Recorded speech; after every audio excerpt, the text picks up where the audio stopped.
Hello everyone, Edain here, and welcome back to the Edain mod, where today we're going over the Arnor faction guide. And there are quite a few things with Arnor similar to Gondor, other than obviously the fact that you can only play this faction on a map that has Arnor at the start of the name. Unless you're playing Unchained, of course, but this is base Edain, so we don't get that luxury.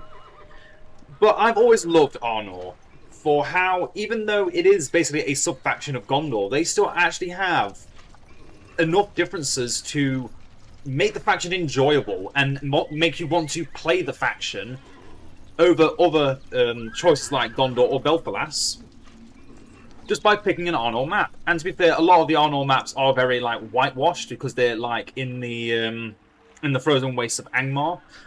But there are some of them, like this one, one of the newer maps, the Ford of Rivendell, I believe it's called, that just has a very nice natural look to it. They definitely did a good job with this map. Anyway, let's get into the content of the video. We're going to go over the core mechanics, the strengths and weaknesses, how I prefer to play them, and how to best the AI using them.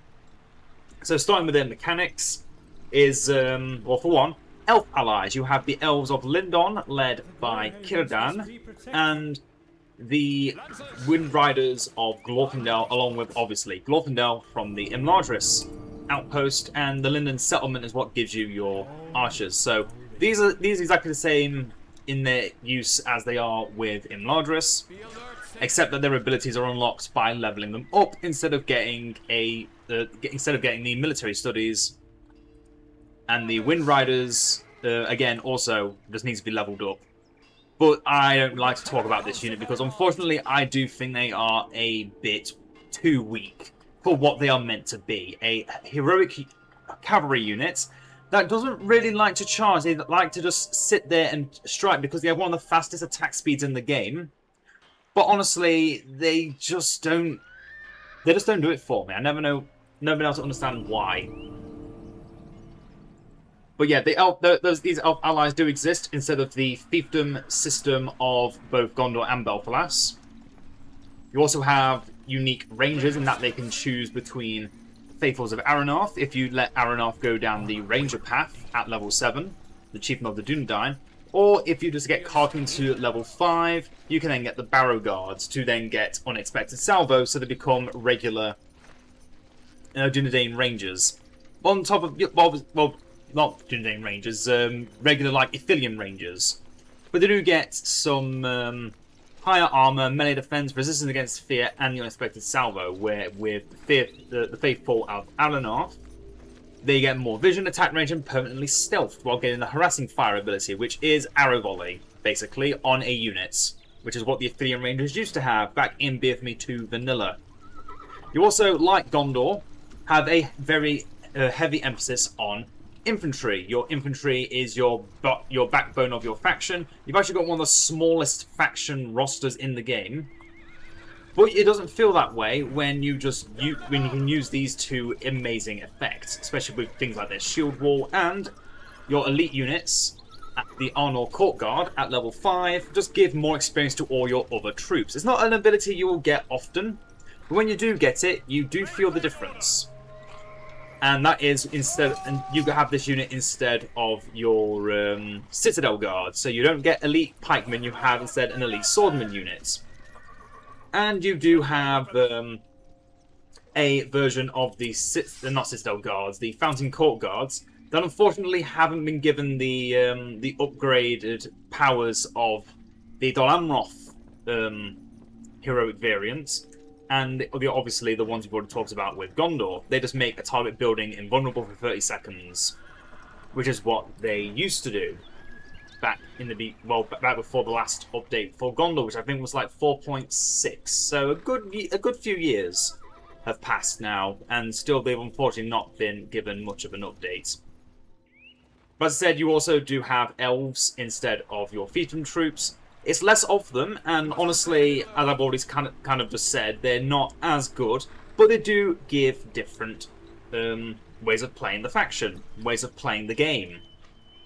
Especially the Lindon Guardians, just being able to give extra attack speed to archers, so you can actually go for something I've never really gone for, is a ranger focus in the late game with these Lindon Guardians, and actually kind of do something similar to Lothlorien. Just have a high cavalry, archer focus, because 247 goes to. Okay, that doesn't change. It just gets different armor stats, and I guess, which is still fine. I've again never really done a lot of testing on the Ranger front. Never really goes through my mind, so I always prefer to go for the Path of the King the Path of the Heir to the Throne for Arnor, because he buffs heroes, which we now go over to your strengths. And also the last core mechanic is the fact that you have a lot of buffs. This faction probably has more buffs than any other faction in the game. And it comes from abilities like Arafan, being able to make your units resistant to knockback and level up faster just by using an ability. And that's permanent. Gives them upgrades without having to spend money. You can make your units cheaper from your Lindon allies and your Enlargers allies. You can heal them as well through the Keep Standing on top of an extra armor boost temporarily. You can, if you go down the Heir to the Throne of Arnor, you get Elrond's ability to just reset cooldowns of all your heroes. But not just that, give them bonus damage and armor. Also, all nearby heroes gain bonus damage and armor around Arnor. You then have Edain with his nice inspiration. One of the few good things about the Lindon garrison is the fact that Edain has an amazing damage boost to just all units nearby on top of fear resistance, and then can also protect buildings, and has a cheeky teleport to him if you need to get your army out or get them into danger. You also have Glorfindel, who doesn't do so much buffing, but does have ways of just debilitating everything about you. Your hero roster for Arnor is one of the best in the game. That I would like to say. But obviously there's a lot of very good hero rosters. But yeah, Arnor's hero roster seems to work very well at buffing your army, more than anything else. The only downside is obviously Gandalf doesn't get to become Gandalf the White, but you do instead get a, for your entire army, just passive regen wherever they are. Doesn't matter. They get better. They have regen everywhere, and that's better than some faction. Better than most factions. Lothlorien is the only faction that has like regen in nearly everywhere, but they need to spec a lot into it. All you need to do is go 1, 2, 3, and then an extra 6. So that's 8 power points, not including the one you start with, and you can just make all your units heal while out of combat, so you can constantly be fighting on the front lines and not falling back to a well for protection. And obviously, if you want to get your units back, your unit entities back, you just have to get level 2, which, as we've already talked about, extra leadership gain, faster leadership gain. You've got quite a lot of things to work with that. And also as well, you know, another unique buff, the buffs to the Arnor Rangers, turning them into either of these we just talked about. And another buff, which I've also just forgotten about, is the Palantir for Arafant. In the early game, you'll give it to Swordsman or your Spearman, so you can fight better on the front line. But once you start getting Cavalry, just 10% bonus damage to all Cavalry is a very big bonus, including the fact you can actually put him on mount to join in the fight. And then one of the last big... I've already gone over so many different leadership buffs.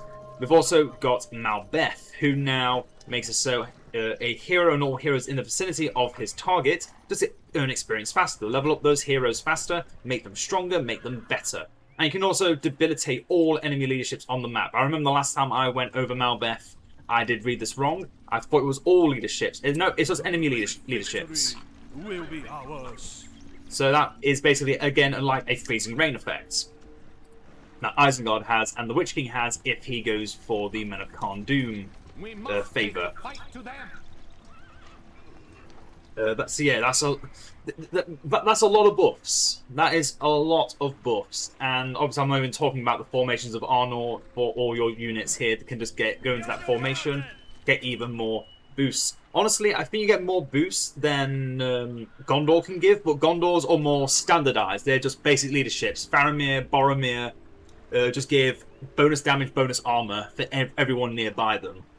While these guys have map-wide bonuses, hero bonuses, unique upgrades to units, and just having more bonuses on top of bonuses on top of bonuses. I could be going on all bloody day. I'm going to continue on by going now into the weaknesses, because honestly the strengths is just that they have so many buffs and their heroes are amazing. That's the two biggest things about Arnor over the other two factions of the Men of the West, which I'm just going to call them from now on because it's better than saying Gondor sub-factions. However, we have to go over the weaknesses because unfortunately they do have a few. Their small roster means they've not got as many unique things going for them like Gondor or Belfalas have. And it shows mainly in the fact that they have only 2 units of pikemen. Against a faction like Arnor and Lothlorien, you don't really need to worry about too much about pikemen. So, you know, that's a buff, I guess. But against factions such as Mordor that has monsters constantly harassing you, if you don't have those archers prepared by the time they arrive, those trolls can just decimate you if you've not got a good enough pikeman protection. Which, obviously, you can get. You have your heroic units here. But Edain Unchained did introduce another unit to the Lindon garrison, which was a heroic pikeman for the elves. I think it was like called Gilgalad's Company. Really cool unit that I liked to make a few times back when I did play Unchained for a bit. And then the other thing is, obviously, instead of having your like large fiefdom roster that buffs itself up in different ways, you've just got 2 heroic units that can only do things that your roster can already kind of do.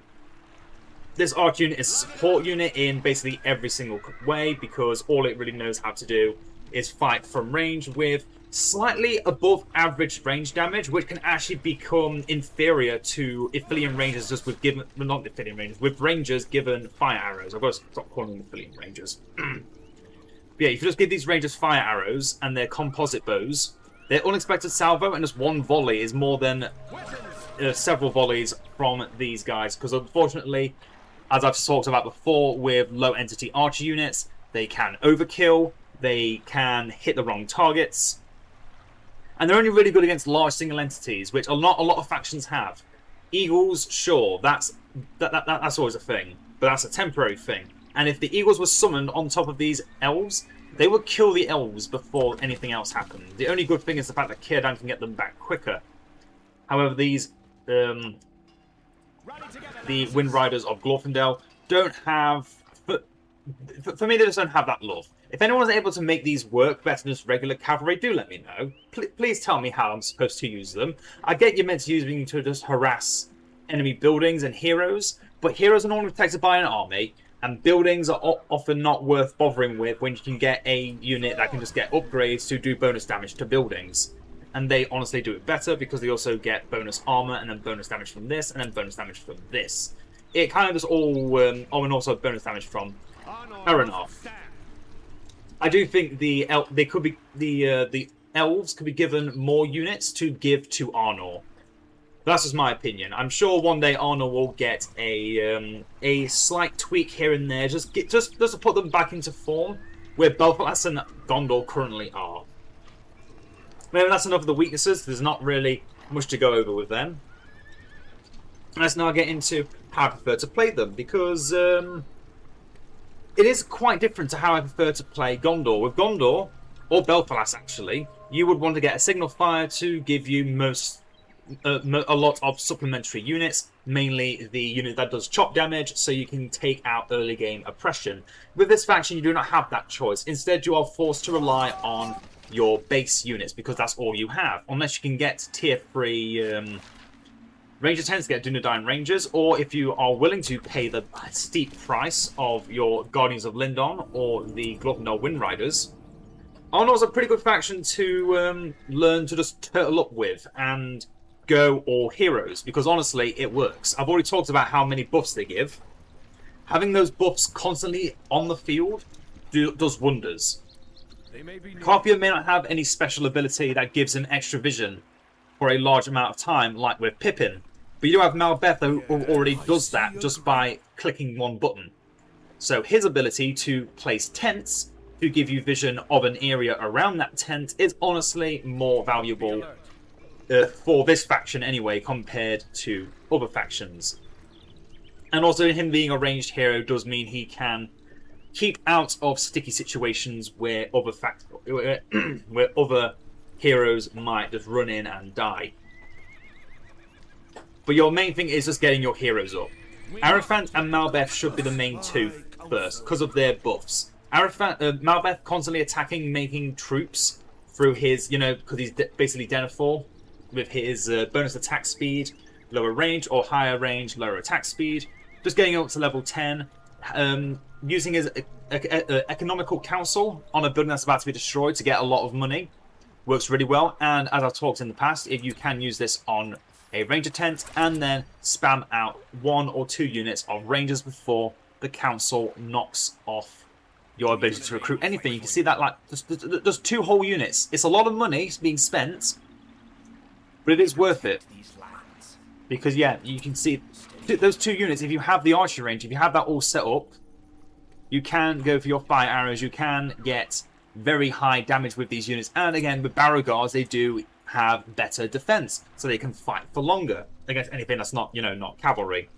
But yeah, just get your while you're getting your good heroes out, build your economy up so you can start affording units like Círdan and Lindon Guardians, and even Glorfindel. And if you really like using his Wind Riders, then you can get them too. But I would only just get Glorfindel because of his AoE abilities with Collect Starlight and Light of Hope to keep the enemy on guard. It also saves him having to buy Gandalf because he is very expensive, and sadly not as good as Gandalf for either Arnor or Belfalas, because he cannot become Gandalf the White, which does leave him unfortunately a bit in the dirt.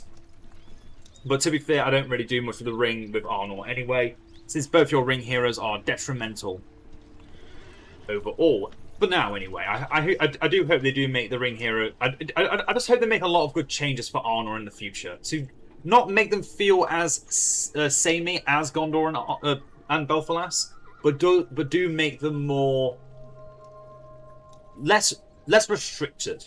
Let's call it that, less restricted, because these units here are your bread and butter. For the entire game, you should be having these units out at all times. Especially when you have someone like Arafant just giving any one of those units at any time bonus damage. And then, if you can get for them, go cavalry. You can rely on your cavalry to do a lot of work for you, along with your elite units, the Arnor Court Guards and your Athelian Rangers. I personally, well, I keep calling them Athelian Rangers again, god damn it. But your Rangers are good. I personally don't use them a lot because I prefer to have that extra economy building. But I am actually tempted in my next Arnor game to actually have a more range focus, because I've actually been looking into it more with Arnor for prepping this video. And I've just seen that, yeah, the Rangers are actually really good, and this buff is really good. They should be given more respect, and you can actually have a completely different playstyle than you could have for other factions, because you have that extra archer bonus from the Banners of Lindon, on top of just having, as well, more in the way of going the path of the Exiles, if you choose to go that way with Arnor instead of going the path of the King, which is what I always go for. But yeah, but both ways work. You have a lot of variation with how little you have with Arnor. It actually gives me inspiration to try more things with Gondor and Belfalas. Well, more Gondor than Belfalas, because I'm not investing a lot into the sailors with Belfalas. But definitely the Athelian Rangers could be given more respect. Yeah, rely on your best, and I mean your best, which is your heroes buffing your army to extreme measures, which makes them insane in every single way. And you should rely on your powers, not as a way of winning the game, but as a way of creating an opening. Use powers like the detachment from the Shire to keep an enemy army just split up from the rest. Use the army of Gondor even as a frontier to focus the enemy's attention away from your army, so they can go and attack more key areas like an outpost or even their main base, if you can just run into that with like a bunch of cavalry and your best running in. And again, also like place the eagles. If they have archers, use that to take out the archers first, and then have everything else just get decimated by the constant swooping attacks of the eagles. And if you really struggle against what army they may have in the late game, say for example you're playing against like Isengard, you can always rely on the downfall of Arnor. The remainder of Numenor's splendor can be easily remembered through what looks like the old flood ability. It may not do the most amount of damage in the game, but it's not meant to do too much damage because of how instantaneous it is. It's not like Army of the Dead where you have a few seconds to react and move away. This power definitely has got strength that you definitely want to exploit. Use that as your opening for your army to just destroy the enemy army. And if they can't rebuild fast enough, that's it. You've won.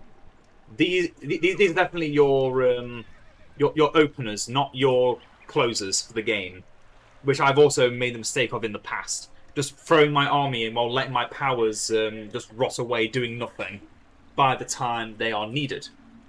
I honestly do that a lot. I need to stop doing that. But now, how do you beat Arnor? Well, honestly, it's very similar to Gondor. The AI changes very little in their strategy. It's just they don't have fiefdom troops and they don't really use the elven units very much either. They will make the heroes, but they don't do much else. So, like with Gondor, focus down their heroes. That's how you make their units weaker. Unlike most factions that have just heroes that focus like on killing other heroes like Celeborn, or solely empowering a certain type of unit, or having some unique features like Helagwyn. Arnor's heroes are all focused around buffing in general. So taking them out one by one is the way of winning. And once you have taken them out, just keep the enemy on the back foot, make them attack, because Gondor's strength, the men of the West, their strength is in defense. If you force them to attack, then you're leaving them out of their comfort zone, because obviously things like porcupine formation, you have to move out to actually take that formation out. Your units lose speed from being in shield wall formation, and your archers can very easily be shot down if they are left in a open space while your infantry army is still attacking close to the front. If they're left in the back, they will easily be squashed by any cavalry, not just the best cavalry. Any basic cavalry from Rohan or even Isengard could deal with basic archers. Even even rangers just don't stand a chance. And obviously cavalry does work even more effectively because they only have this one basic pikeman unit. It can do wonders. This unit can do really well. But if they're not doing much, then you're relying on them having their heroic troops, and the heroic troops are very easy to take down if you just know how to single them out and take them out. Their archers are strong but brittle, so always have cavalry ready to take them down. If you don't, then good luck. You'll still be fine, because factions that don't really rely on cavalry a lot, Angmar and Lothlorien, just have better ways of countering archers. Just destroy their the front line faster, and then can just run in with extra speed. Or Angmar does eventually get amazing heroic cav.